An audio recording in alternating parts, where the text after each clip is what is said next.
Hebrews. This is Prophets of Awakening.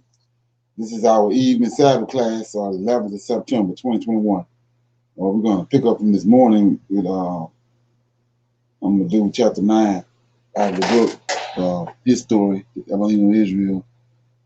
But I got a couple other videos I'm going to play them and we're going to discuss that. That's going to be the main topic.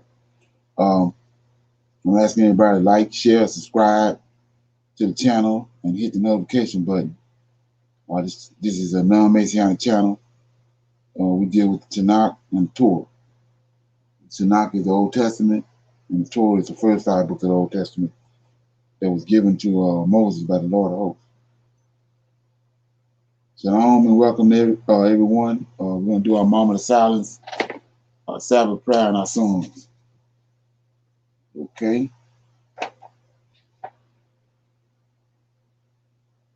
Oh Lord, we come before thee at this hour on your day that you have given unto us for rest, your Shabbat, praising you and honoring you because of your position both in heaven and upon the earth, a position in which the Creator Yahweh has given you. Through your spirit and counsel, O Lord, we have awakened. And we have awakened to know who we are as people, as a people, and to whom and who you are as a Redeemer and a Savior. We are thankful for all that you have done, and we are eagerly searching your scriptures out that we may be in the right place at the right time upon your arrival to this planet. Lord, I pray to thee that you continue to let your light shine down upon us in spirit and in truth. We love you, we seek you daily, O Lord. There is none else besides thee to redeem us. We see you in all the affairs of the world, and we faithfully await your deliverance.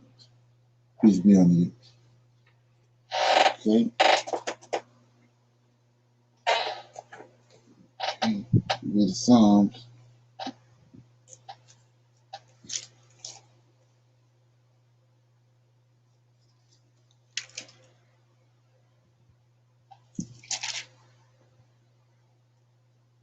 Psalm 36. It's a steadfast love of God. It's a Psalm of David. The transgressions of the wicked saith within my heart that there is no fear of God before his eyes.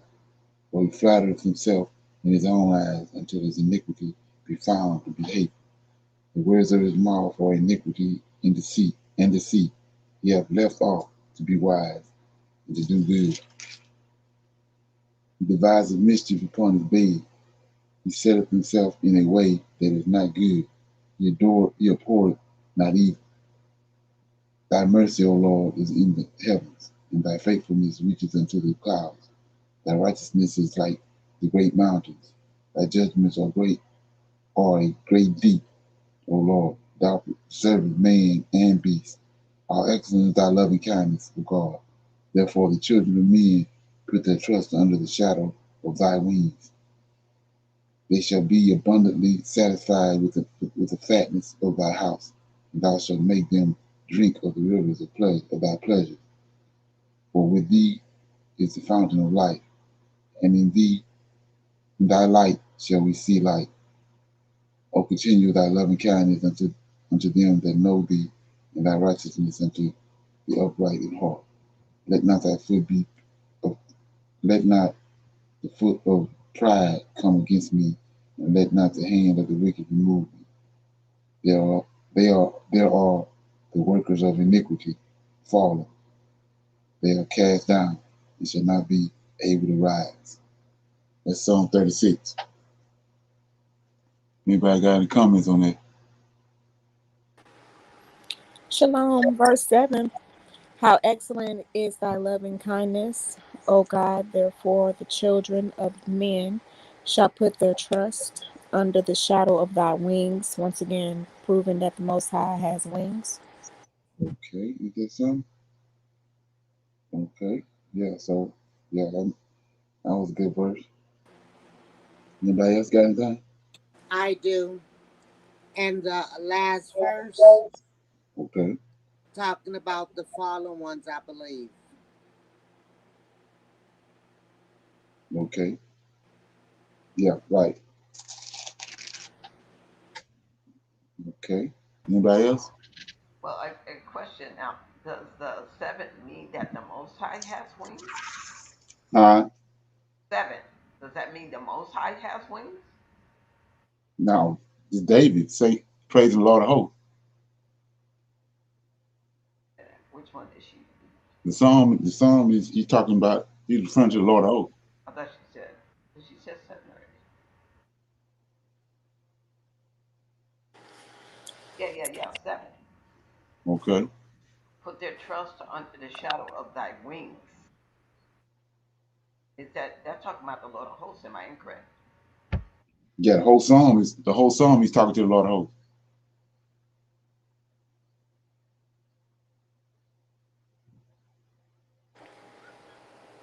She was asking, does verse 7 mean that the Most High have wings? Yeah, but I'm saying is there's not the Most High involved in the psalm. David dealing with the Lord of hosts. Well, she asked you the Most High. You said yes. When he says, I devised mischief, verse 4, he devises mischief upon his bed. He setteth himself in a way that is not good. He abhorred no evil. Thy mercy, O Lord. That's Michael. That's what we That's talking not the about. Most High. Yeah, that's what. But she's thinking that's the Most High. Thinking. That's why she's asking. That's why she asking, do the Most High have wings? No, she asked you. Oh, you know Go what? ahead. I thought I heard her say Most High. Am I No, incorrect? no, No, no. I She didn't said say. Thank you. I meant to say Lord of Hosts, but it was one and the same for me. Okay, okay. All right. So we got that straight. Okay. Yeah. So what's going on today is anybody else got anything on that? What we doing today is I'm gonna play this. I saw it yesterday whenever the guy had aired it, and then I watched it. So I think it's very informative. So I'm gonna play some of it and then we're gonna discuss it. It's called the Swirl Agenda. So I'm gonna play it and then we'll talk about it. Shalom, brother. Shalom. Shalom. Okay. Let me get it.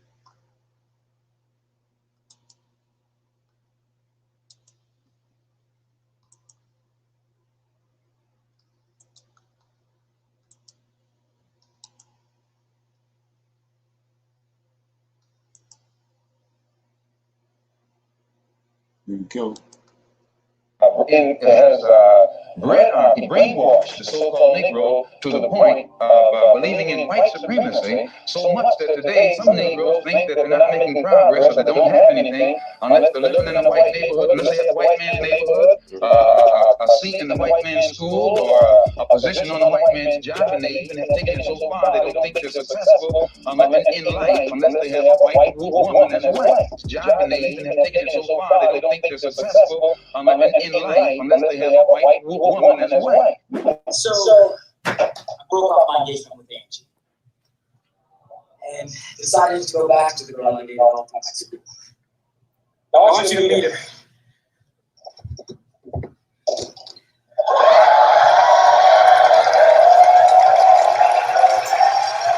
Statistically, the black man, not the black woman, but the black man dates and marries outside of his race more than the men of every other race in America put together as a proportion of the overall population.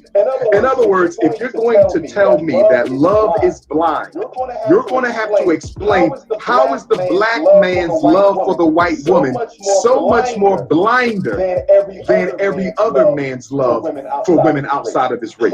Clearly. Yeah, I want to interject right there because I keep saying something over and over again, but I don't know if it registered or not. So at one point, all the angels was in heaven.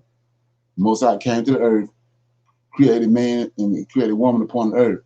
These angels from heaven saw these women. They don't need them because they wasn't created or made or formed for them because they're eternal beings. They have what it takes to get a kid, but they don't need it. They you know, they don't need to you know, perform it. So they crossed over and came down, 200 of them. Their whole agenda was, for the longest, which we don't know how long, but for the longest they watched man. They was watchers. But they eventually crossed over and seeing their great sin and went into women. That was their whole agenda, just was to go into the women and get kids. But Most High put a spirit on them. They ended up out there sleeping with animals. Animals out in the ocean, trying to run down a well and sleep with whales and fish and all that in the ocean. So same thing right here. Like the brother said, not all men, the black man, the one out is on Prim Road. Because he didn't left his first estate. Just like the angel did. So now he originally left dealing with the white woman, but now he all over the place. Even to the point where he faggot. This relates to slavery. Clearly, this relates to the inferiority complex. Clearly, this relates to I wish I was a white man complex. And clearly, this relates to self-hate and having an issue with loving a woman who looks like the mother who brought you into this world. I'd like you to meet Meg.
Took over their Instagram, and we are all loving that they did. And as you can see, Finn was fascinated. Definitely ready for a close up there. Kind of looks like you. It kind of does, actually, yeah. Very close to the camera. Because I want to apologize. Not only to my coworkers, Jason, but to our entire community. I said something yesterday that was inconsiderate. It was inappropriate. I love you so much, and you have been one of my best friends for the past year and a half, and I would never do anything on purpose to hurt you. And I love our community, and I want you all to know, from the bottom of my heart, I apologize for what I said. I know it was wrong, and I am so sorry. Alex, thank you very much. And I do accept your apology, and I do appreciate your apology. I want to let everybody out there know that Alex is one of my best friends. I mean, we do what we do here, and it's not as if we see each other here and then we leave and we go home. We talk every day, almost every other day. I've told you things. I've shared things with you as a friend, and I do appreciate you. I do love you. All that being said, and Alex would be the first to admit this to you, what she said yesterday was find a way to replace those words with love and words of affirmation as well. What we do here as broadcasters, we use words. Words are the tools of our trade, much like a... Quoted as saying, how is it going to look when I go home to my hometown and am treated like an animal? No. Are you mistreated in this? No, ma'am. I'm never treated like an animal. No one will lay a hand on me. Bothering you. You look so... I don't like his arrogance. I think no, sir. Listen, I'm in a minority in this country. Here, I'm from England. And you're a minority. It's from England. You're on England and America.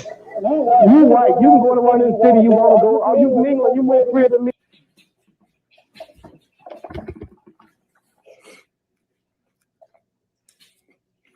Things that you should know before dating black men. For some reason, they're really sensitive when it comes to talking about black culture.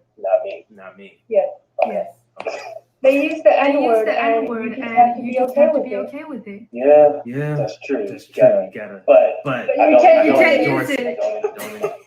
That's true. You can never touch their hair. You don't have hair. Oh, and you should never say that to a place. Yes, definitely don't say that. All right, it's my turn now. What to know before dating a white girl? One, they always get their makeup on your face and your shirt. Wear light clothes. Two, hair everywhere on your clothes, in your shower drain. Y'all tell you something. Places that you didn't even know hair could be. Hair is there. Do something with it. And three, it's actually a good one. If you have kids with a white hair, you're gonna have some beautiful little mixed babies. So I'm just go ahead and throw that out. That's what you should know. But you said you would never want to have a child with a white girl. Because the mixed baby's pretty. It's the basketball world. Whatever. You just want to. I mean, my babies are cute, but I just want a mixed baby. I don't want. You guys are white? You white too? I'm Puerto Rican and white. Okay. It's the same There's a move in the message. Of blacks marrying whites, whites marrying blacks. And folks think it's all right. But you know what? My God still has nationalities outside the city. Now watch this. Brother Brim says hybriding, how terrible hybriding. The hybrid the people.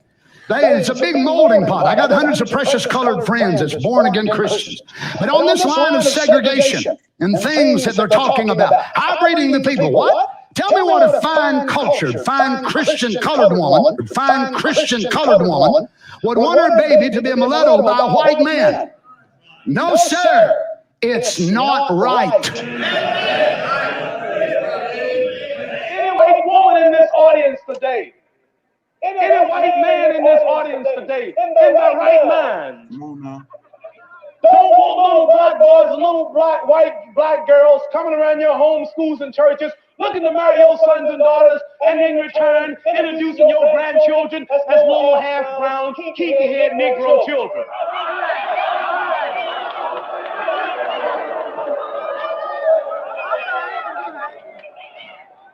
No intelligent black man in this audience, no intelligent black woman in this audience want little white boys and little white girls coming to marry their sons and daughters, and in return introducing your grandchildren as little half-white, green-eyed, blonde-haired Negroes.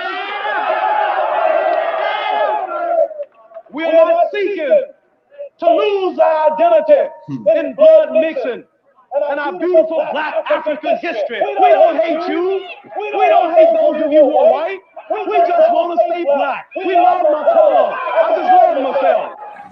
And one of them is a book about our family. It's called The Wheat Money. And it's about all the ways that my family benefited from racism. And so when we met, he was homeless and had a felony record. And I had a master's degree and a great job and all this stuff. And I moved into his downtown neighborhood, you know how that goes.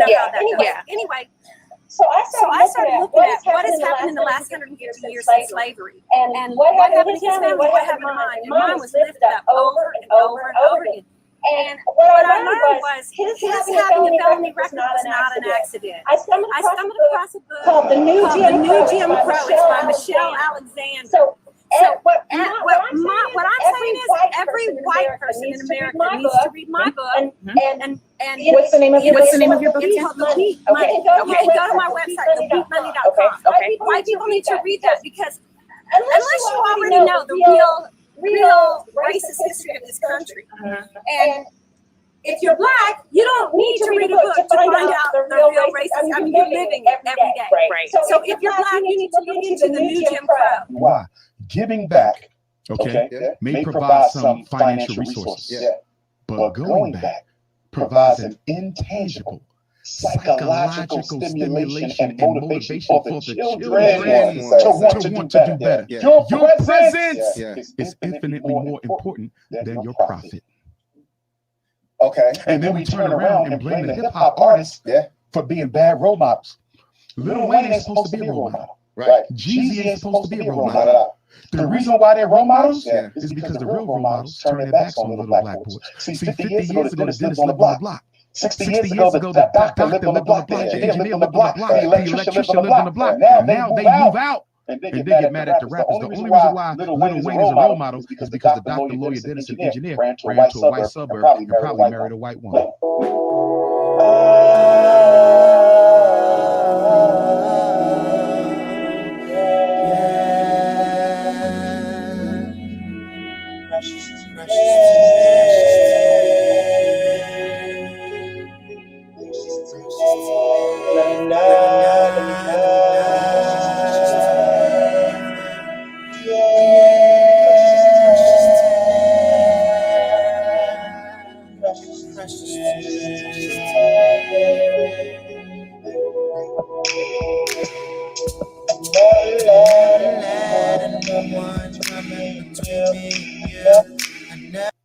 I saw a video on that. Talk briefly about that. I'm gonna get into it. I'm gonna get into it. But talk briefly about the black man and white woman. Go ahead. Okay. Historically, black men were not allowed to marry white women until the Loving versus Virginia United States Supreme Court case in the 60s. You could not marry them. So since that case was overturned, 67, 68, right around there, black men have married out their race more than all other men in America put together. Are you going to tell me it's a pure coincidence that the black man is absolutely in love with marrying his oppressor's daughter, and that doesn't have anything to do with the psychological residuals of slavery?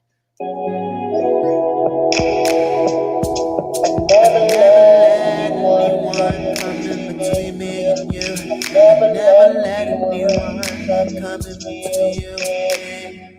Girl, you're precious to me. Girl, you're precious to me. Precious to me. I'm gonna give it to you on the flip side. Go ahead. Do you think it's a lot of the black man saying I gotta go have that white woman? Or some of these white women out here looking at that's a God right there. So for you, black guys or white guys? Black guys. Can you elaborate as to why specifically black guys? Yes, black guys are melanated, and I want my children to survive. And I know that the only way for them to survive in the future is for them to have melanin in their skin. So that's a way for me to, make my legacy continue. Okay, I like that answer. That's actually a really unique answer. We were here yesterday. We didn't encounter that answer yet. That's number one. Number two, the black man wants the white woman to provide him with a degree of psychological validation. Only a low self-esteem having as Negro would marry a white female in the first place, because you feel that if I can get the white man's woman, then maybe that makes me feel a little bit more equal to the white man. And then thirdly, you're absolutely right. We're the gods. We are the first man. So naturally, white women are going to be attracted to us because we are the original man. Everyone is attracted to melanin. It is liquid gold. But you have to love your liquid gold enough. Not too pale skin. I don't like the pale skin, even on white people. Okay, so even if he was white, he needs some melanin. Yeah, he needs some melanin, some flavor, I guess, right? Yeah, some flavor. Yeah. When you met me, what were our similarities or vast differences culturally? Once you got to know. Well, you're an American and I'm not an American. Yeah. Right? So I come from a different culture, so we had stuff to talk about. We had differences. And then you're black and I'm white, so there is definitely difference there. Girl, you're precious to me, precious to me. Good, smart, intelligent, beautiful colored woman. And you tell me what KKK guy would call a black woman beautiful.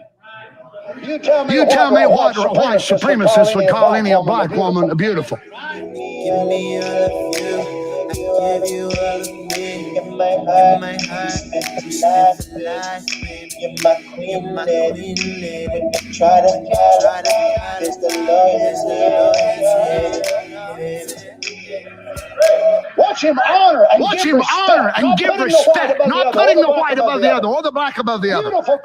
Beautiful colored woman would want to have a baby by a white man to make it a mulatto. Not sense. Many things the colored, now listen, white folks. Many things the colored people has is far beyond the white man. This is not a white supremacist saying this. This is not a racist saying this. This is a man who loves truth. So as we know, gold has a lot of value, diamonds, silver, things like that. But what I did not know is that actually the highest commodity is melanin. Yes, this stuff right here, melanin. So then I started thinking, okay, so I don't know if you know this, so this is for informational purposes only. And you can do some research if you don't believe me, because never trust anybody. Always do your own research. So melanin goes for about $323 per gram, right? I'm going to break it down for you. 300 and some odd dollars per gram. A black man that weighs 185 pounds, right, is worth $28 million dead. Did you just hear what I said?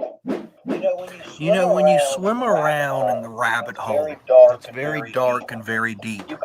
You come across things that you wish you wouldn't have. And I'm here to introduce to you another thing, because as we dive in this hole of traffickers and abusers and all this, you come across and you can't help it because it's right there. The whole melanin harvesting trade. Okay?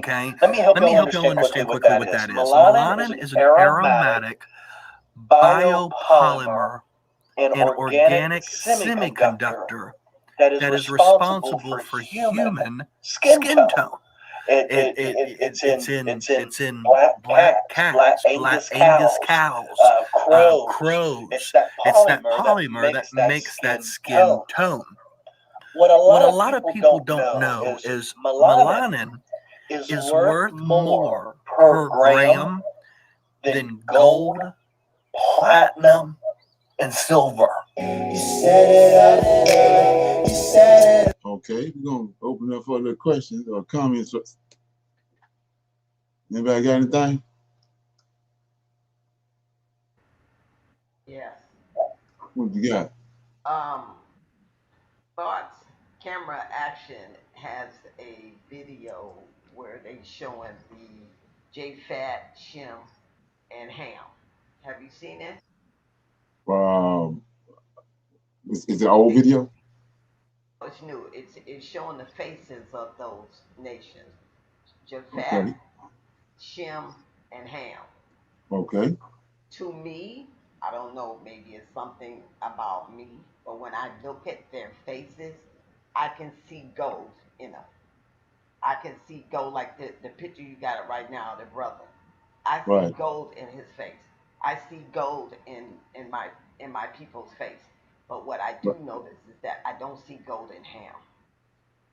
I don't see gold. It might be there, but I don't see gold in Ham. At least the picture they put up, I don't see gold there. And Japhet, I'm seeing light, but I'm not seeing necessarily gold there. But and maybe that's probably that there's a lesser level, I should say. But yeah, that's what I see. So and I don't know. I'm just wondering if anybody else could see that. Because clearly I can see that, and my one of my daughters has spin off a business on that right now. She's doing okay. So yeah, so that I found that very interesting that you played that video. Right. Okay. Anybody else? Yeah, I looked it up on Google. Melanin is worth over $445 a gram. Okay. That's saying a whole lot, because where you gonna get it? Right. That's what trick coming in at. And when you understand where it's at, then you already tell you the story right there. What's going on? Yeah. And is it wanted, dead or alive? Right. Even to the abortions.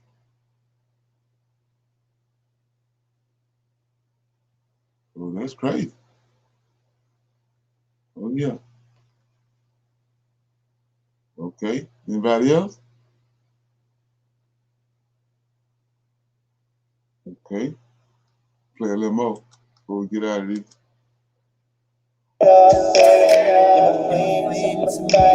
My best friend, my treasure,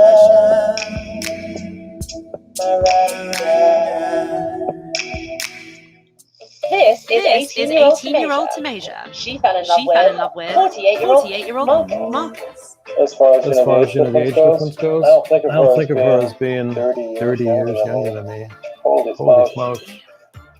And Tamasia's family have found it particularly hard to get on board with their daughter being involved with someone so much older. My mom was like, why are you with this older guy? He's a molester, a pedophile, he's giving you Stockholm syndrome, like all that. I was like, wow, like, you don't even want to meet the guy and ask me what I like about him or what we have in common. I'd say the majority of non-whites are staunch supporters of marrying within their own tribe. And there's nothing wrong with that until these same people turn around and tell European people it's immoral for them to do the same. Here's what I do not accept. The promotion of interracial relationships is very targeted and promoted to white people. You see it in adverts, movies, TV, even in government leaflets and educational materials. And of course, we see it blatantly in the mainstream media, flat out encouraging it, even calling white people racial supremacists for not being sexually attracted to non-whites. This is the problem.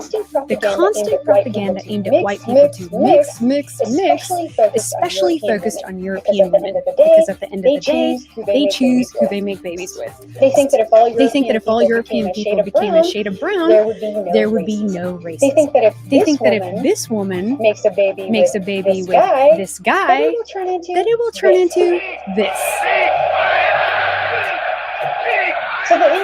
So the answer is for this woman to get with this guy and make this. Because blondes have been idealized in the past, now we must destroy them and make this child the new master race. It's really that stupid. So then it's so predictable when we see imagery with a white girl and a black man. When I see interracial couples, they're often a black man and a white woman. And I thought, well, maybe that's just because I'm a white woman, and so I notice whenever other people are, in a similar kind of situation that I found myself in a couple of times. Yes, I am preferential towards the chocolate.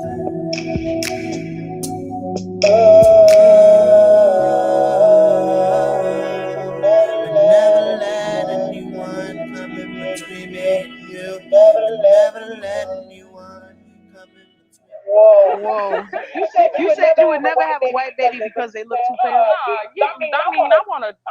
wish I was not this pale. Okay. This is something else that you said that I found kind of strange. I don't like it when other white girls date black men. I want to be the only one. Because my friends like her. When I be seeing other white girls with black, let me get some of hers. I don't know. Cause I'll be like, what they doing with her? What she got?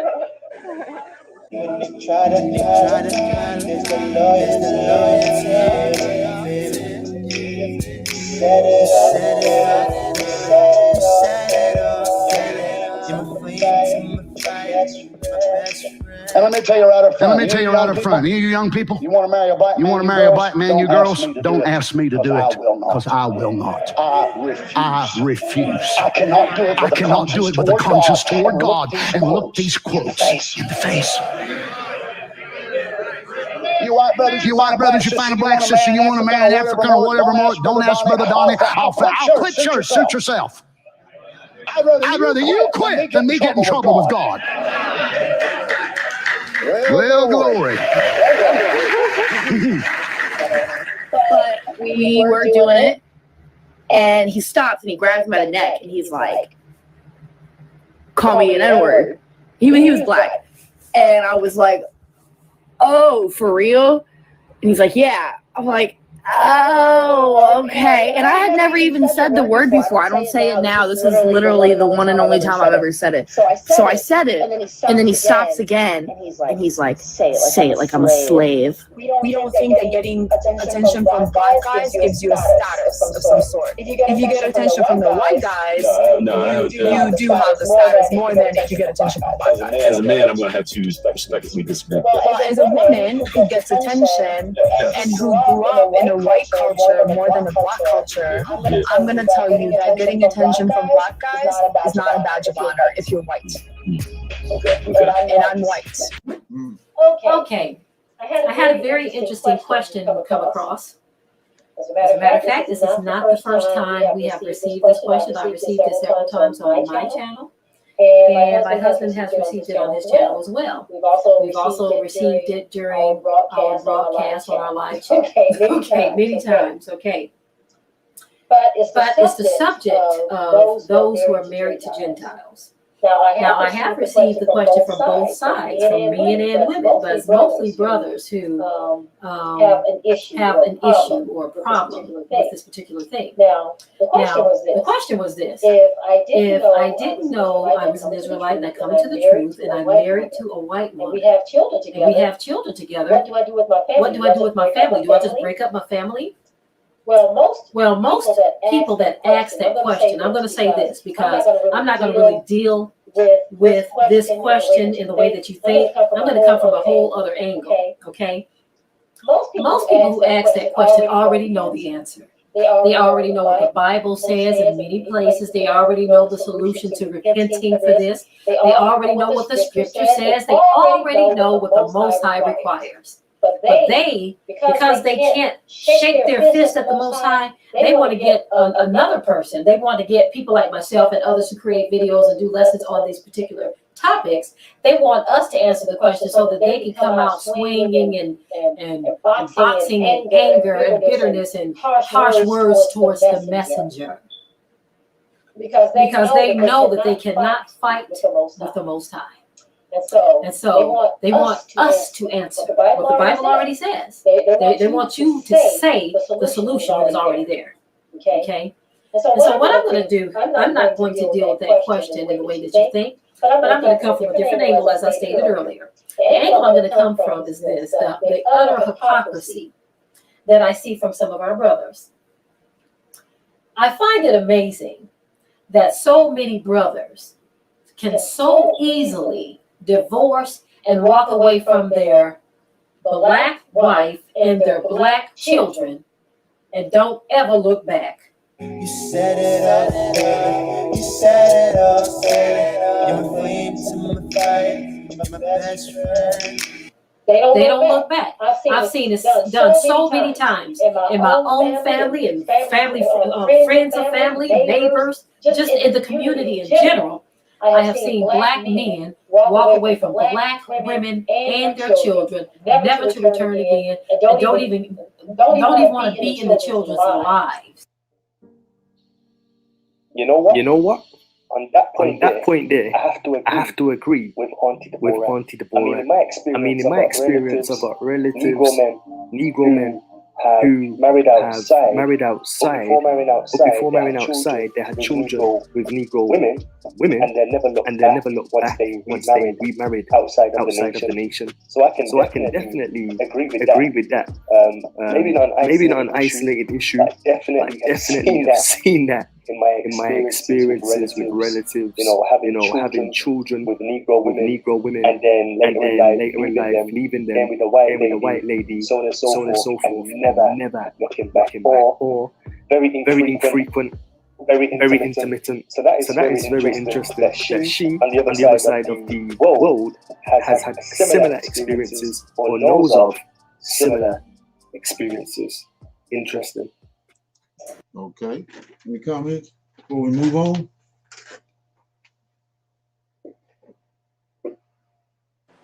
She's absolutely right. Okay. I have to agree with her. And the white preacher was right too. I have to agree with him too. About not marrying. We gotta keep our seeds separate. The preacher that was on there. Right. Exactly. Yeah, I thought that was kind of crazy. The other point that the white girl made about saying that they targeting white women to marry black dudes.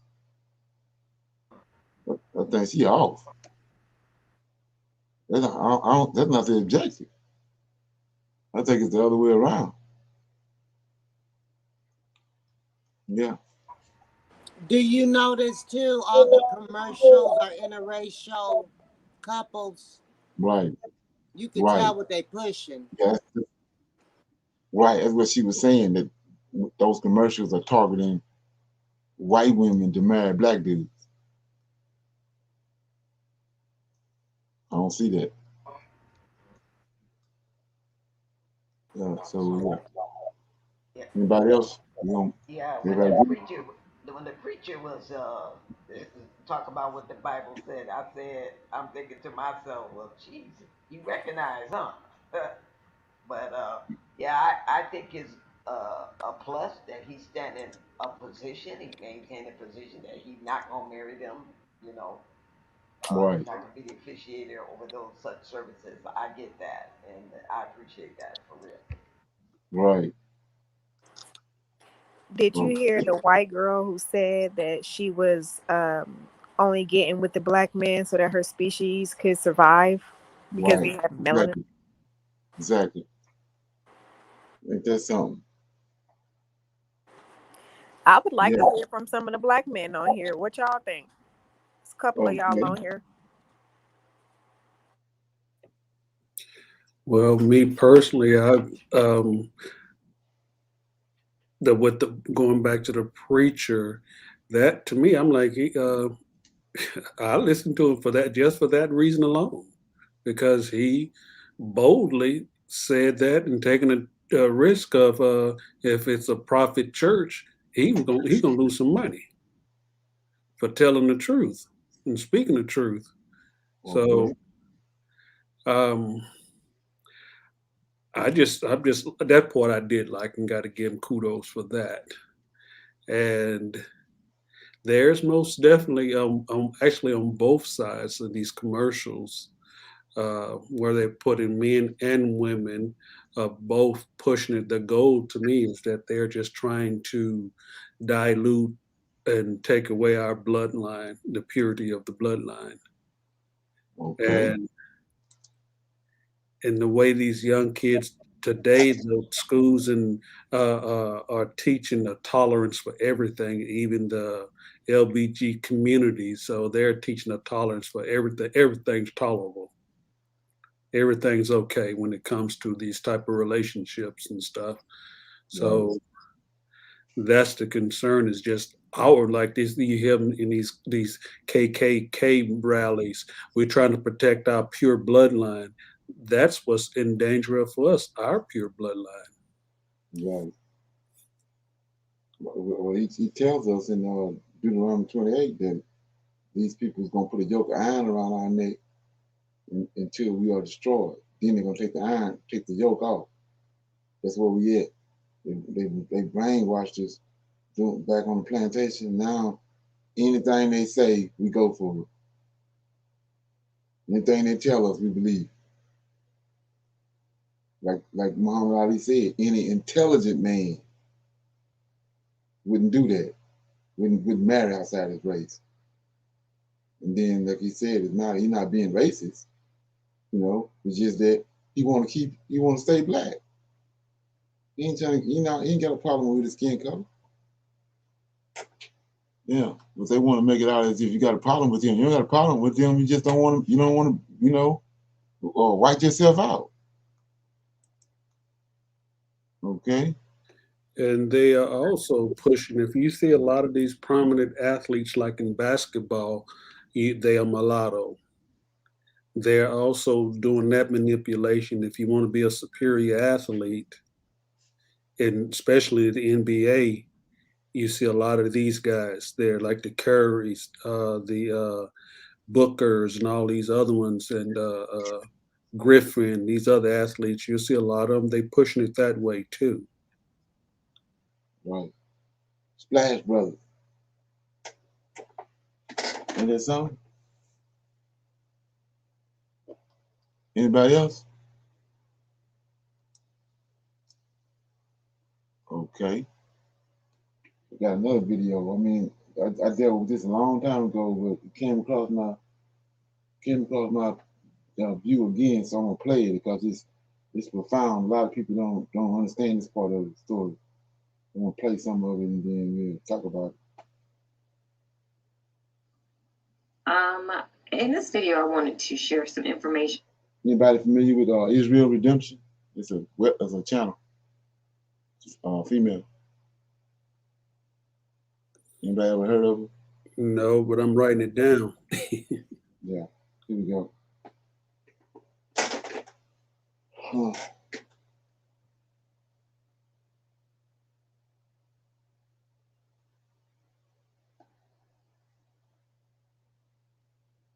Okay. With you guys that you might not be aware of. And I just want to make you aware of it because I know that it's very important. It's one thing for you to hear from our people when they explain to you from the scriptures that we are not supposed to mix. We're not supposed to marry white people, mix with them or anything like that. But it's a different thing when we look in the scriptures in our own language and we're able to see that information, to see what our forefathers were involved with and why they got themselves in so much trouble. You know, we're reading the scriptures a lot about Baal. Now, the white people will tell you in their religions that Baal was a deity, a Phoenician deity. Yeah, so this is the biggest, one of the biggest tricks, bigger than the JC thing. But there again, that's them lying by omission because Baal was not a Phoenician deity. Baal was followed by the Phoenicians. And our people started following the lead of Baal as well. But the key is knowing what that word means. When we deal with our language, and this is something I have learned myself, when we're dealing with our language, we can't deal with it the same way we're taught to learn and work with or talk with the English language. Okay, the English language is a Germanic language. Right. The Germans, the sons of Gomer, you know, the Gomerites in the scriptures. Back to what I was saying this morning about Yahweh and the name and all that. You know, when you understand but we are not Gomerites. When you understand what she's saying, you know, you just got to find a medium in order to teach and get some foundation. But we know the man's name. Right. So we're not Gentiles. We are not Europeans. We descend from a people whose language is very different. We are Shemitic people. When we approach our language, we have to deal with each word we come across as a tree. And for every living tree, obviously there is a root. And our language is exactly the same way, is root dependent. And you've heard a lot of people say that the Shemitic dialects are consonantal, right? So there are no vowels, vowel points are added later. Of course, our people, when they spoke, they used vowel sounds, but not vowel symbols like they do in English. Strangers or non-Shemites, people who basically impose themselves into our people, into our customs and culture, who were determined to pretend to be us, had to add those vowel pointings for themselves to help them remember. But the natives, our people, didn't have to do that. So what I want to do is I want to basically share with you from our language what the tree called Baal or Baal is really about. Because a lot of people make the mistake of referring to Satan, right? The fallen angel, they refer to him as Satan, as if that's his name. But in our language, the word Satan is not a name. It's not a proper noun. It's used to describe someone's actions, which makes them a Satan or the Satan. The same way they misuse the word Yah, because they're treating the word the way they've been taught to treat words in the English language. And in the video that I'm going to post as a reply to YouTuber Kimberly, who sent me the questions, I'll explain that about the word Yah, as well as the word Yahweh. Which is why when you reading in the scriptures in our language and you come across the expression Yah Baal, and you realize that the word Yah is exactly like the word Satan. It doesn't mean the same thing, but it's used the same way. The word Satan is not a name. The word Yah is not a name. The word Baal describes not a statue that was worshipped by the Phoenicians, not a deity in the terms of how we're taught to define the word deity, but it's actually people. Baal is, and a lot of you might want to sit down for this, especially if you're white. Sit down. Baal is the white man. Okay, so? Now, what I'm going to do is I'm just going to show you this from our language, because now remember what the Most High said. If he's going to make sure you get the truth. And he also said that if you are studying to show yourself approved, our language will speak to you anyway. The truth will jump out at you. You're going to discover things that are just horrifying. It's for that very reason when white people started digging around in our languages and realized who they are and what they descend from, fallen angels, they became atheists. And of course, what our forefathers wrote about white people is what caused atheism, I believe, over in Europe. Why so many Europeans were persecuted back in the past when they were found with copies of our scriptures, our writings, and why they have tried so many times to ban the Bible, the so-called Bible. They've also tried so many different times to rewrite it. When they couldn't do that, they just removed whole sections from it. So you can't pretend to be a whole people, a whole nation of people, and start digging around in their languages. You start finding out the truth and you realize, wait a minute, I don't want to be this. Because our language. What, do you understand what she's saying? Goes back to, I keep on saying about Ham, Shem, and Japheth. You know, they ain't none of those sons. They concocted that scenario to make them a people. And the Most High keep on telling us they ain't a people. So they stuck themselves in Noah's lineage. When all you gotta do is, like she said, each word is a tree. You got to go to the root of it to find out what it means. So Tubal means out of the lineage of Cain. What do you do to Cain? Turn him white. Baal. Which exposes them, strips them naked. So I'm going to use our language and I'm just going to show you who Baal is. I don't want this video to be long, so I'm just going to get right to the point. We want to know about Baal, not just the behavior of Baal, but the physical. Because our language tells us how Baal looks. It tells us Baal's way of thinking. It tells us how Baal treats other people. We also learned that Baal is very invasive. They are a highly invasive species. Volatile. The Most High said there will be enmity between the descendants of Adam, one seed, and the descendants of the fallen angels, that other seed, in the book of Genesis 3:15. He wasn't lying, because the Most High cannot lie. These are the very ones who the Most High told our people to stay away from. I know that there are other things that a lot of people will be mortified if they found out in the scriptures. The very reason why those Baalim rabbis, who are members of the so-called Jewish religion, Judaism, have even said and is written that if people ever found out the truth of what's in the scriptures, in the Old Testament, what they call the Old Testament, the Tanakh, they would probably want to just keep it to themselves. But see, I'm not Baalim. I'm not Belial. So I don't have to keep it to myself. I come from Yaakov's house. This is our work. We are supposed to expose them. That's what the Most High said. He said via the sword of his mouth. He didn't say by a gun or any weapons or stuff like that. No, he said, all you have to do is speak it.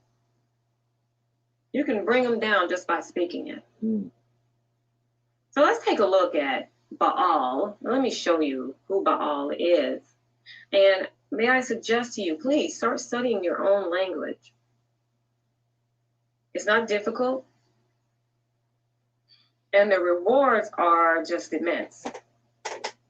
So the first thing we want to know is, who is Baal? We want to know about Baal's characteristics. Because, well, like I said, I mean, nobody has to tell me. I see the nature of white people. I know how they are. They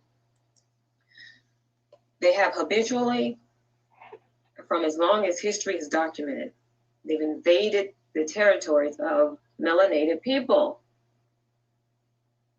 They've always been doing that. They haven't stopped. There's a news report that was put out by the Associated Press.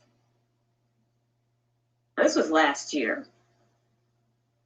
Now, this is what it says. It says the United States Army will be deploying troops to nearly 36 African nations in the coming year. Soldiers based out of Fort Riley, Kansas, 2nd Brigade, 1st Infantry Division will begin training in March 2013 in order to prepare a project that will send troops to as many as 35 African nations. Now listen to the reason Baal gives for doing what he's always done: invade the territories of the indigenous people, the natives, the humans, the descendants of Adam. Baal or Baal, or the sons of Belial's reason for invading the remaining lands of Kemet is, they claim, because of a growing threat from extremist groups. Now, mind you, those extremist groups basically means the people of Africa who do not want white people coming into their territories and taking over with their filth, bestiality, homosexuality. It is. Backwards living and thinking. Kemet doesn't want that there. So Belial, the white man, says, well, now that there's a growing threat in Africa now. Now, to drive this point home and to really make you believe that what they're saying is true, they've thrown in a little bit of salt. They say these extremist groups include those with ties to Al-Qaeda. Now, if you guys have been doing your research, you already know that Al-Qaeda was created by the government, the US and Great Britain. They created it. It's theirs. It's their boogeyman they use as an excuse or scapegoat whenever they decide they want to go into the territories of the natives and take whatever the hell they want. See, this time it's Al-Qaeda. Yeah, they created it. But the boogeyman doesn't exist. It's just a word they put into their little articles, you know, in the mainstream media. Says the Department of Defense is hoping to install American... Yeah, like I was saying before, we getting, you know, it's a great divide going on between the Tanakh, which is our forefathers' writings, and the New Testament. Like she said, they just created. It just created there. It's a concocted, the word Al-Qaeda. Negroes going crazy over it. They concocted JC, concocted the New Testament, and niggas going crazy over it. And all it did was something, like I said, it's a think tank. They sit down and concocted that. And we done took it and ran with it and flipping and dipping and doing all kinds of stuff with it when it's some garbage they just wrote. And people can handle it when they hear that. Because that's all it is. Some garbage they wrote. You know? Come on.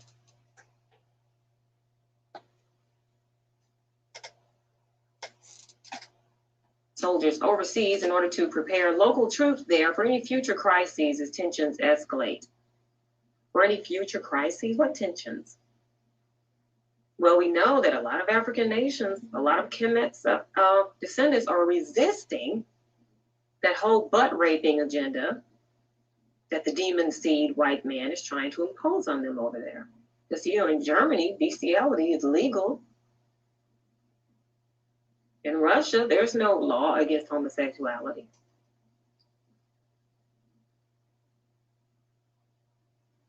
But they're trying to impose that sickness there. I remember reading once about bird species that are called invasive species. And people hate these birds. And when I read that article and realized how much people hate invasive species birds, I remember the scripture I read where certain ones are described as unclean and hated birds. Because in the scriptures in Deuteronomy, the Most High tells us that there are certain bird species we are not allowed to eat because they are unclean for us to eat. They're predator species such as hawks, eagles, and owls. All those predatory species, crows, ravens, vultures, we can't eat those. Any bird that falls into that category is an unclean species. They hunt other animals. They eat carrion. And then there's that hated species, the invasive one. Do you know the nature of an invasive species? An invasive species bird will go into the habitat of another bird. Using a bluebird as an example, those are some of my favorite birds. And the invasive species bird will typically lay their own eggs in the nest of the native birds, and then those birds will raise that strange bird, and it will grow up and then take over. And they do this throughout the entire habitat. Now, that doesn't work. They just go in. Some invasive species just go in and attack.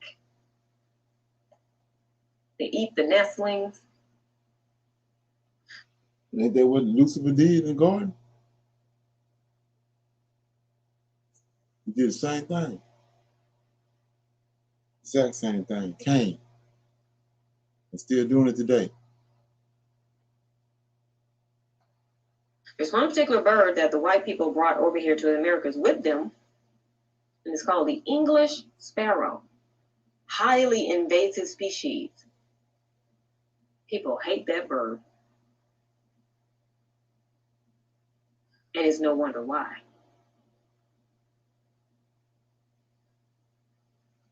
If you've studied your history, and if you've been paying attention to what's going on the planet now, all you have to do is look at the natives and how they used to look and compare those in the past to how the certain ones look today. Because on a video I made once, it was called Native Americans, Latinos, Mexican mix are not Israelites. And I get a lot of comments on that video because they don't seem to realize, it doesn't take a rocket scientist, they don't seem to realize that I'm referring to Mexicans, Latinos, the white-skinned ones, and those Mongolians who are living on reservations, walking around in costumes as if they're on stage, pretending to be somebody they're not. Because the descendants of Genghis Khan, those Mongols, are not indigenous natives to the Americas. Did you guys know that South America is actually half of Africa? In the scriptures, the Most High said he divided the land masses during the days of Peleg. He divided the continents during the days of Peleg. And you look at the continentals, if you look at the continents, then you'll see they all fit together like pieces of a puzzle. So South America is actually the other half of Africa. Most High separated them and then moved that little part over westerly, just a little. And so those dark-skinned natives down in South America are Hamitic people. They come from Kemet. This is why, before those animals were eradicated, they had the same type animals down in South America that they had in certain parts of Africa. Because South America is Africa, it's the other half. Now, at a certain point in time, when our people came out of one of their last captivities, some of them decided, hey, we're not going back home. We're going west. They came over here to the Americas and they settled. Now, there are some tribes here, and people are members of those tribes. Those people look like us. Now, those indigenous natives, they're Israelites. One such tribe is called the Washitawa tribe. You might know them as the Washita. They have UN recognition as one of the oldest tribes on earth. Why they needed UN recognition, I don't know, because ironically, the word UN means not and no. United Nations actually means no nations, because the demons that head that organization want to get rid of independent nation states. Once you learn to speak demon speak, you can see through their babble. Okay. Any comment? This is so good. Okay. Yeah, it's Israelites in America and Baal, the white false god. That's the name of it. Okay. Any comment?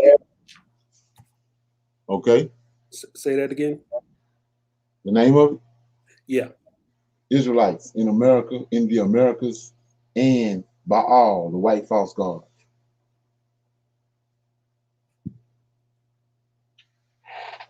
Okay, a little more.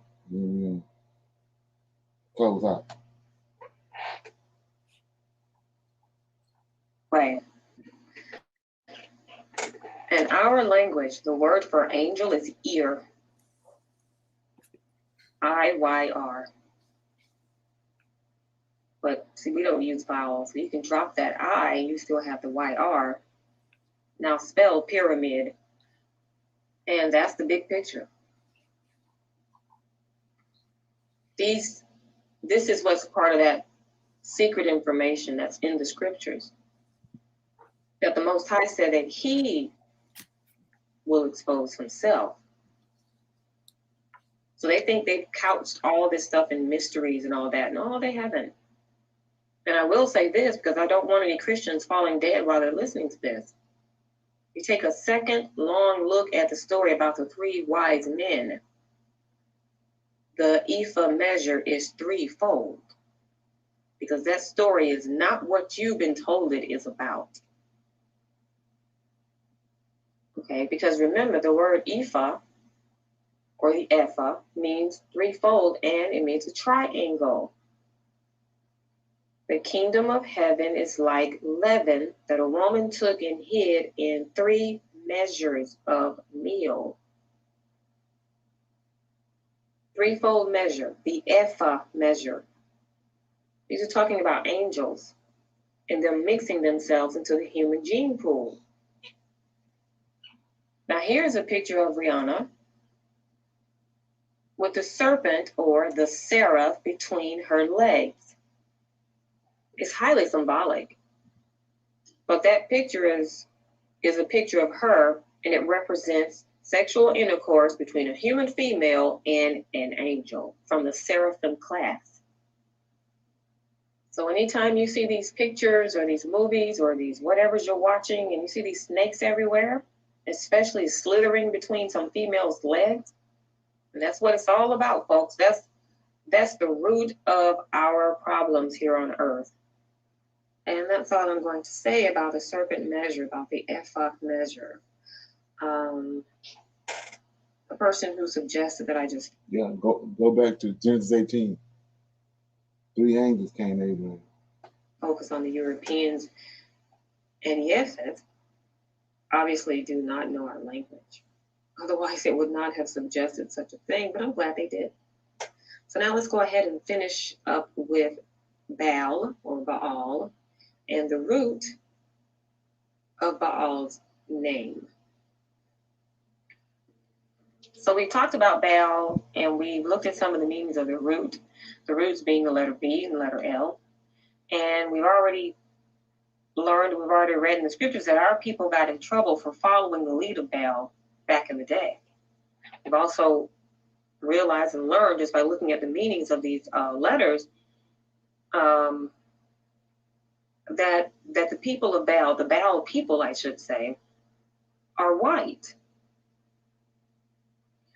Another example I can give you is the person in the scriptures whose name is who was called Laban. He has the same root in his name, that B and that L. The only difference is that he has an N. Okay, so that adds something to his name. He has more than just the B and the L, but that root is still there. But his root is a little different because he has the B, the L, and the N. In case you didn't realize. So let's look at that right quick, because like I see, this what we're dealing with right now. This the other side. It's the other side of the story. You know what I mean? This the red and the blue pill. You know, you gotta ease this type of information out. We can't really talk about it. You gotta build the foundation first. So just go to this story right here, Laban. You know, I say certain things and you say, well, how in the hell do you know that? Well, let's look at it. So I think that's in 2 Samuel, if I'm not mistaken. Anybody know where that's at? Exactly where it's at? It's 2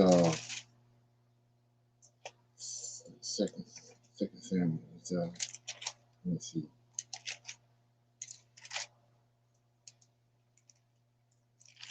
Okay. So it's dealing with David and Abigail.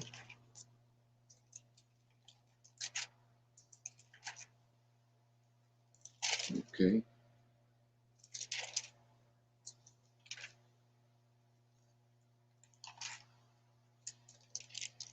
Okay, yeah. Guess it gotta be in First Samuel.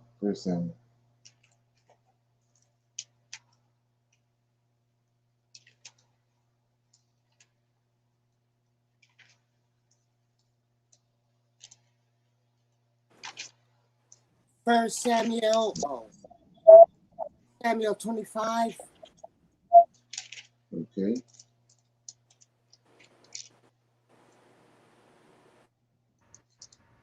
That's 2 Samuel 25.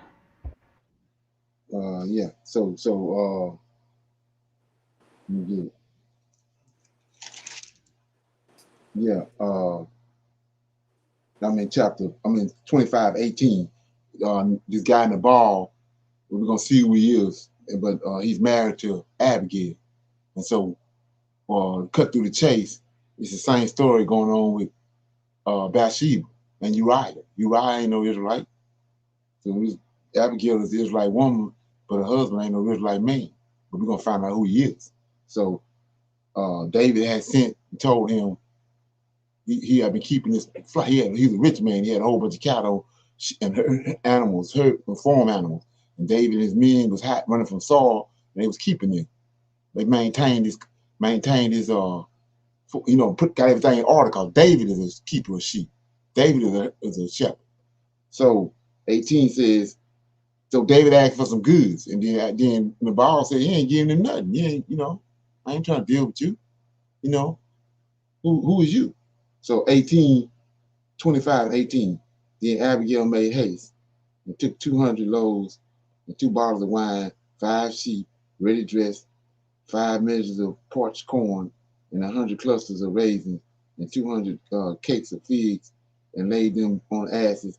And she said unto her servants, go on before me, behold, I come after you. But she told not her husband Nabal. And it was so, as she rode on her ass, that she came down by the covert of the hill, and behold, David and his men came down against her, and when she met them.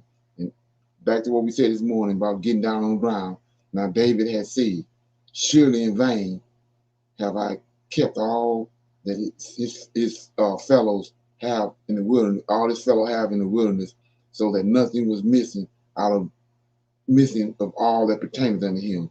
And he have requited me evil for good. See that? And I told you the Israelite, he connected to the sheep, but he also connected to judgment. So this is a hardware offense that he even committed against David. David going to kill his whole household. But today, that's considered a madman. So David going to wipe him out. So Abigail, being this Israelite woman, understanding how stuff goes, she got all this stuff together. 23. And when Abigail saw David, she hastened, lit off her ass, and fell before David on her face, and bowed herself to the ground, and fell at his feet, and said, "Upon me, my Lord, upon me, let this iniquity, let this sin be, and let thine handmaiden, I pray thee, speak in thine audience, and hear the words of thy handmaiden. So let not my Lord, I pray thee, regard this man." Here we go.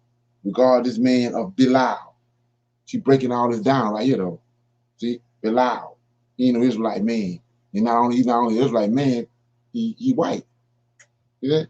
Belial, even the Baal, for as his name is, so is he. The Baal is his name, and folly is with him. But I, thy handmaiden, saw not the young men of my Lord whom thou didst see. Yeah. So there's a whole bunch going on with that when you're dealing with it. But the average reader is gonna read over all that.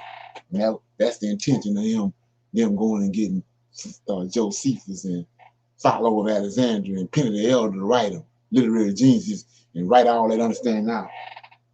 We're gonna go back over here.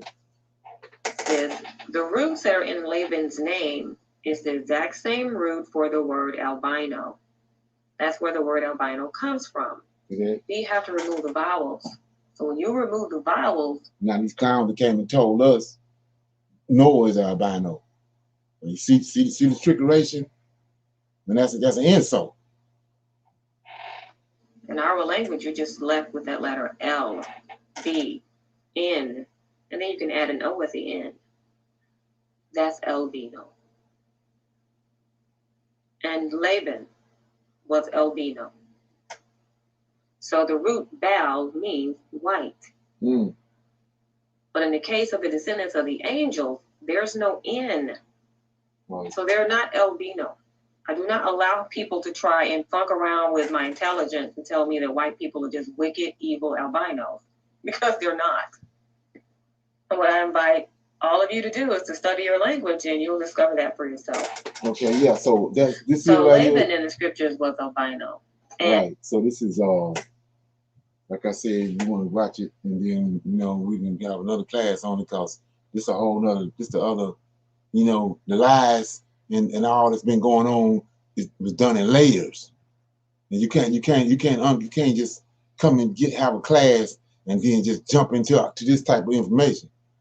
You take a foundation got to be laid first, and like I said, it's layers upon layers of lies, and something might be said, and you ain't perceiving it, and you saying, "What the hell are you talking about?" Well, you already done dealt with that, but it can't be just dropped in the table in between a bunch of people that don't really don't understand the level and the layers of this, what's going on.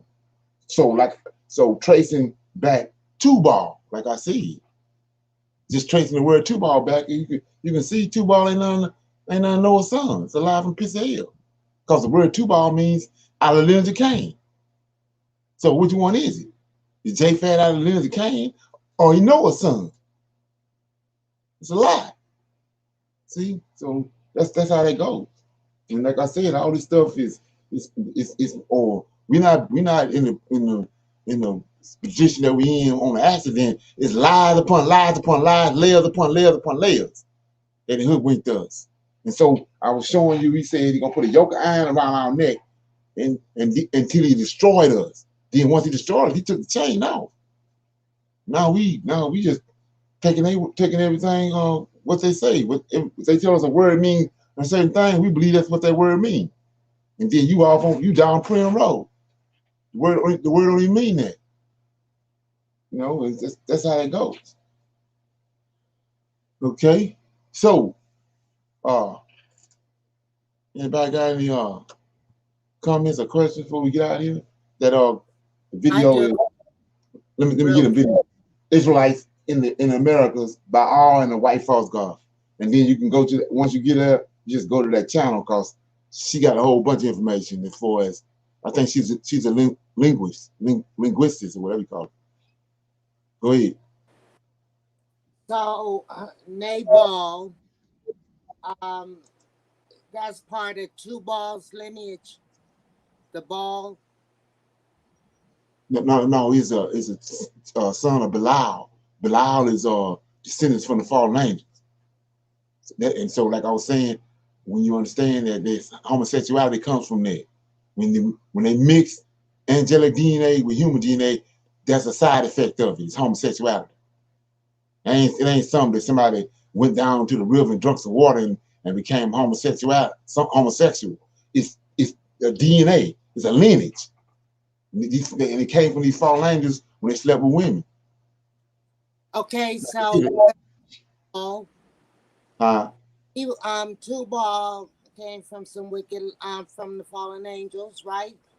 Tubal right. Right. He came from Cain. Cain came from the serpent.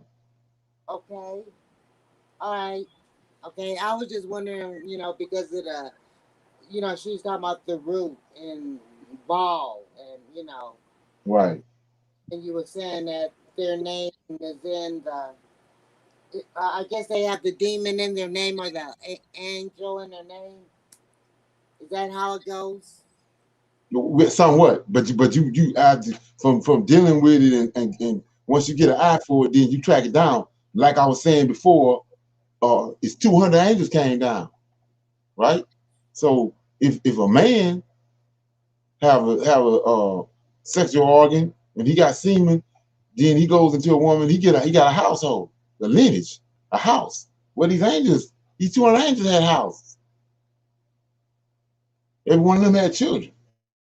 That's why he says in the book of Enoch, they had lineages. So he said, he told the 7 angels, go down and bind them and put them in the different parts of the earth, but kill all the children. But kill their children first in front of their faces for them to see it. Hey, Leonard. A lot of people read over that.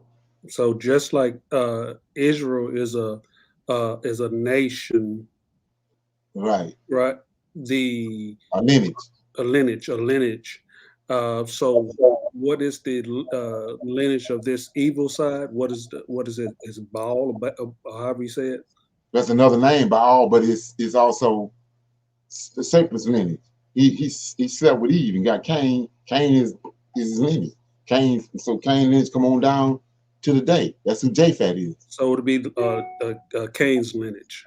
Yeah, right. Okay, then, and that circumference an additional of the 200 angels and their fallen seeds, and everything on the bad side, basically the evil side. Right. But the New Testament, and the concept of JC and all that, they cover that up because now all of a sudden everybody is one blood and we all originated from one place. But when you understand this right here, that's a lie. We ain't all originated from one place because she just told you about an invasive species. And we see that invasive species all over the place because he came over here, came to Africa and got us and brought us over here. He came in and wiped the Indian out. He all over the place. Let's look at that right quick before we get off here. So when you understand what invasive species means, it means a wicked ass seed that don't belong there. And they're doing the most, causing havoc. It ain't hard to spot them. You just got to know what's going on. So, Genesis. Genesis chapter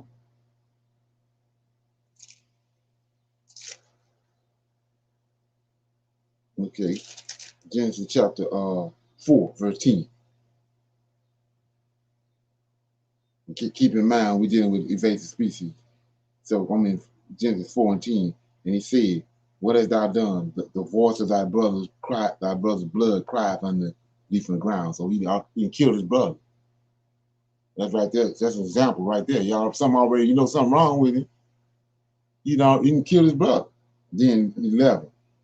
And now, because you killed your brother, now art thou cursed from the earth, which have opened her mouth to receive thy brother's blood from thy hand. When thou tillest the ground, it shall not henceforth yield unto thee a strength. A fugitive, that means somebody that's moving around all over the place, right? From one place to the next. A fugitive and a vagabond shall thou be in the earth. There he is right there. That's the invasive species right there. And then Cain says unto the Lord, my punishment is greater than I can bear. I can't handle this. Behold, thou hast driven me out from the earth, from the face of the earth, and from thy face shall I be hid, and I shall be a fugitive and a vagabond in the earth. And it shall come to pass that everyone that findeth me shall slay me. Then the 15. This was another lie they hooked with us with. And the Lord said unto him, therefore whosoever slept Cain, vengeance shall be taken on him sevenfold. Then right here. And the Lord set a mark upon Cain, lest anyone find him shall kill him. So what's the mark when you got all this information? He took the melanin from me. He just showed you that melanin worth more than gold. So right here, the Most High took the melanin from him and left him white. And we know what white is. It's wicked as hell. So there it is right there. That's the invasive species.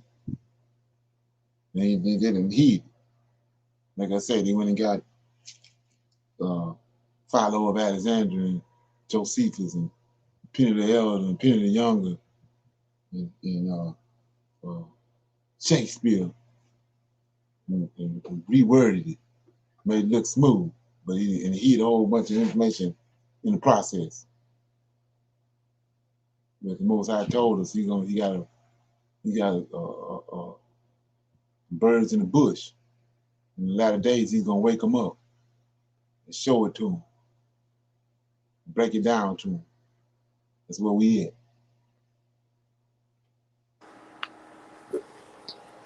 Brother Leonard, what was the name of that lady's channel again? It's Israel's Redemption. Okay. Right. Okay. So, anybody else got anything? Any more comments before we go?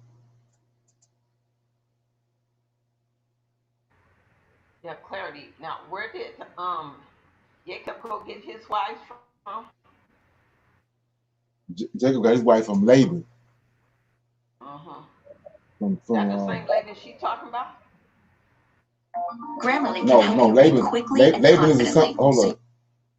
Laban is from the son of Belial too. She broke that down. Laban is the same. Laban wicked as hell. When you go look at the characteristics of how he dealt with Jacob, he wicked as hell too.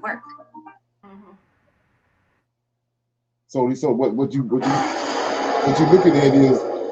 looking at is they done married into these Israelite women are married into these lineages with these men. Just like with Judah was trying to give Tamar to honor and his sons that was mingled.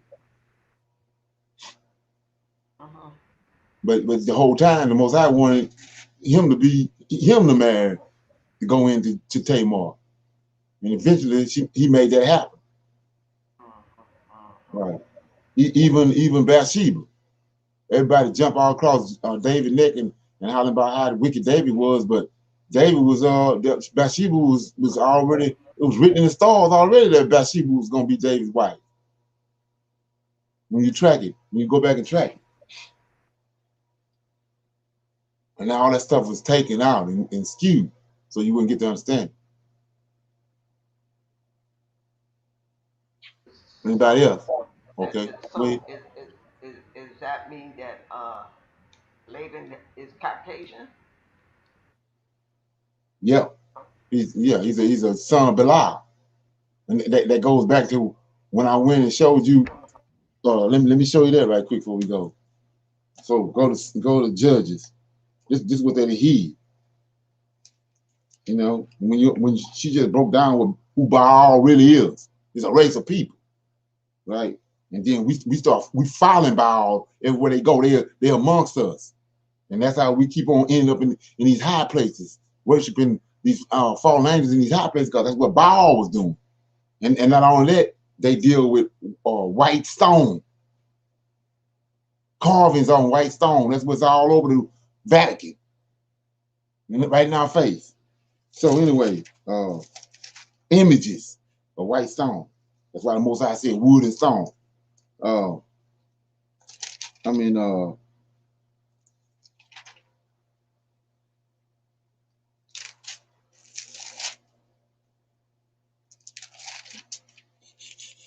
Judges chapter 4, I think it is. Yeah, Judges chapter 4. So we know where the story picked up in Matthew, Mark, Luke, and John. The story picked up around Galilee. That's where J.C. Kane showed up at, in the Galilee, John the Baptist, and all them. It's around Galilee. So I'm in Judges chapter 4. Jumping off this information that the sister already laid out. It says, and the children of Israel again did evil chapter 4, verse 1. And the children of Israel again did evil in the sight of the Lord when Elah was dead. And the Lord sold him into the hands of Jabin, the king of Canaan, right? Remember, Noah cursed Canaan, right?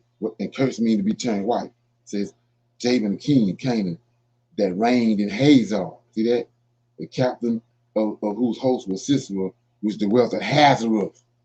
See, what the Christian gonna do is, and the average person gonna read that and keep on going. But Hazareth of the Galileans. So take your Bible and turn it down on the back and go and Google that.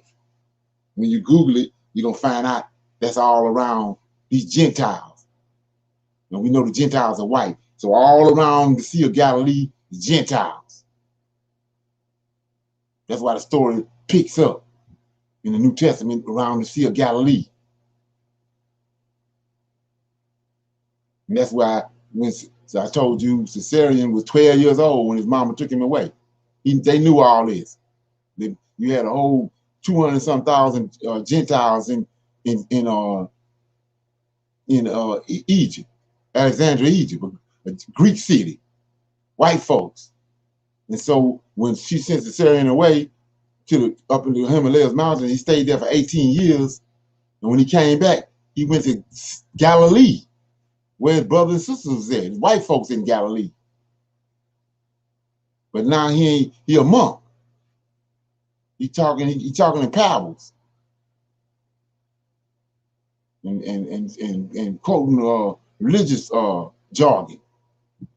He came back looking for his brother and sister, Mary Magdalene, Thomas, and his other brother John. That was his half brothers and sisters from Mark Antony. Mark Antony had 3 kids with Cleopatra. And like I said, you can put it on the shelf or do whatever you want to do with it. But that's the story. That's the truth of the story. They done twisted it, took it out of history, and put it over here in the Bible. Yeah. So it's white folks all around the Sea of Galilee. That's what they don't want you to know. And it's right here in Judges. Hazareth for the Gentiles. They amongst, like she's showing you. They in amongst the Israelites. And that's why the Most High was telling them when they came there, drive them out. They didn't drive all of them out. Right. And so by them being around them, they picked their culture up. So as soon as when the Most High got rid of the Israelites, they knew their culture. They just picked it right up. That's why the New Testament come in. Okay? But like I say, it's layers. It's layers, and it ain't nothing nobody gonna do. The Most High, it's gonna be revealed to you. The Most High gonna do it, but it's gonna come in layers. It's impossible to grasp it. You know, you got to lay a foundation down, layer, build off of that layer, keep going. You ain't gonna get it no other way. It's the only way you're gonna get it. You gotta be peeled back, one layer at a time. Okay, see what this brother's talking about. Okay, so when Eve said, "I've gotten a man from the Lord" in Genesis, she really was saying she's gotten a man from Baal. Exactly, right. Like I said, what they got you thinking. When you have to be able to read that, what they got you thinking. Who, like I say, when they say that the serpent is, wisdom is the she. Yeah, the Baphomet, Morphodite. That's what they talk about. Just like right here, he's talking about Lucifer. She's gotten a man from the Lord, from Lucifer. Lucifer the Lord. They Lord. Right. Now we know that's the case. You can't fumble with it because out the gate he killed his brother.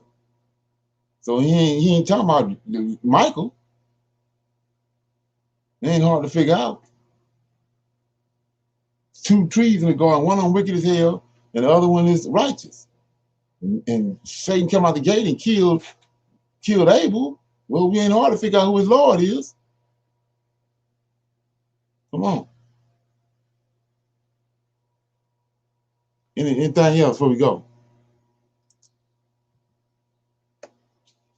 Okay. Let me hit this right here.